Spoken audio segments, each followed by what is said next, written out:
এলোমেলো বর্ণগুলো সাজিয়ে খাতায় লিখেছ। যে খাতায় লিখেছ সে খাতাটা বের করো। যে খাতায় লিখেছ সেটা বের করো সবাই।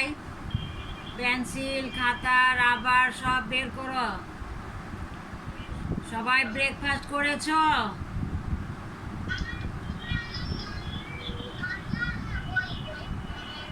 হ্যাঁ, খাতা বের করো, খাতায় লিখতে হবে, এগুলো লিখতে হবে। আর আগামীকাল থেকে সকাল 8টায় ক্লাস হবে, বুঝতে পেরেছো? সকাল 8টা থেকে ক্লাস হবে কালকে থেকে। সবাই তাড়াতাড়ি ঘুম থেকে উঠবে। সবাই তাড়াতাড়ি ঘুম থেকে উঠে যাবে। কালকে থেকে 8টা থেকে ক্লাস হবে, বুঝতে পেরেছো? সকাল 8টা থেকে ক্লাস হবে। সবাই তাড়াতাড়ি ঘুম থেকে উঠবে, উঠে প্রস্তুতি নিয়ে থাকবে। বই খাতা সব কিছু নিয়ে রেডি থাকবে। এই যে আমি বোর্ডে লিখে দিয়েছি, সাজিয়ে লেখো। আমরা 20 পর্যন্ত ক্লাস করেছি, বুঝতে পেরেছো? সাজিয়ে লেখা 20 পর্যন্ত দেওয়া হয়েছে। আজকে 21 থেকে 30,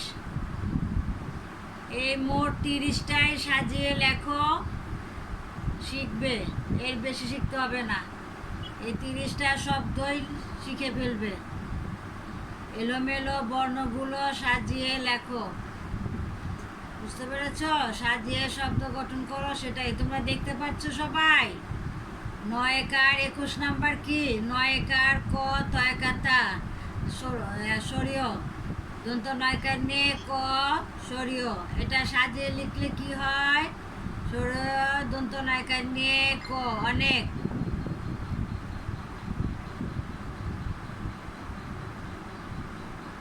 বুঝতে পেরেছ?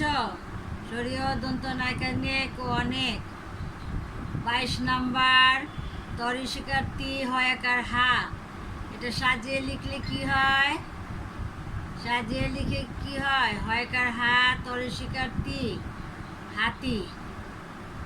তারপর 23 নাম্বার দেখো, ঢয়শূন্যরস্করি অনুসার ফ। সাজিয়ে লিখলে কি হয়? ফ ঢয়শূন্যরস্করি অনুসার ফরিদ। 24 নাম্বার দেখো, লস্কর লু ক, ভয়কার ভা। এটি সাজিয়ে লিখলে কি হয়? ভয়কার ভা, লস্কর লু ক, ভালুক। 25 নাম্বার টয়কার টা 29 ময়কার মেয়ে।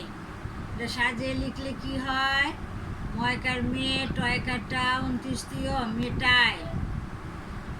26 নাম্বার দেখো, বৈষ্ণর গ, ম, ওকার। এটা সাজিয়ে লিখলে কি হবে?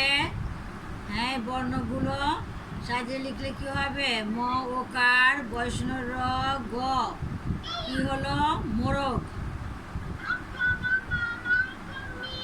ওয়ালাইকুম আসসালাম। খাতা বের করো, খাতা পেন্সিল রাবার বের করো, সাজিয়ে লিখো। 27 নাম্বার দেখো কি আছে? লয়কার লে, ডয়কার ডা। সাজিয়ে লিখলে কি হবে? ডয়কার ডা, লয়কার লে, ডালে। 28 নাম্বার ম, সরিয়া। সাজিয়ে লিখলে কি হবে? সরিয়া ম, আম। 29 নাম্বার দন্ত নয়কার না, ছয়কার ছা। সাজিয়ে লিখলে কি হবে? ছয়কার ছা, দন্ত নয়কার না, ছানা। 30 নাম্বার দেখো, 30 নাম্বার দন্ত নয়কার না, ডয়কার ডা। এটা সাজিয়ে লিখলে কি হবে? ডয়কার ডা, দন্ত নয়কার না, ডানা। বুঝতে পেরেছ? এইভাবে লিখো সবাই। লেখা শেষ করে পড়বে। এলোমেলো বর্ণগুলো সাজিয়ে শব্দ গঠন করো। এই হেডিংটা এত বড় হেডিং লিখি নাই, প্রথম দিন লিখেছি, এখন শর্ট করে লিখবো। সাজিয়ে লেখো। এই 30টাই সাজিয়ে লেখা শব্দগুলা শিখবে।